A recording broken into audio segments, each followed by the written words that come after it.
Hey, morning. Now the tips and tricks little video. So making these little cups with the indent sides where you hold them in there, so you push in there and then you push in there. It gives you a slight thing to grab hold of. Okay.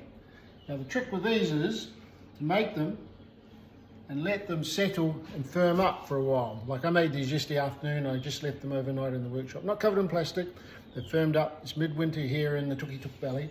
And then when you go to press them, thumb and finger, really stretch your hands, because remember, they will shrink.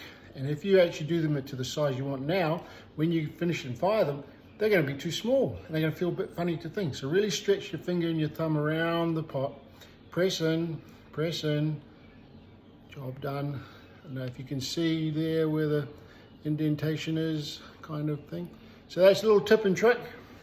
You want to make these little drinking vessels. I'd appreciate it if you didn't, because that's my business. Well, you know, I'm being pushy. Okay, catch you later. See you on the bright side.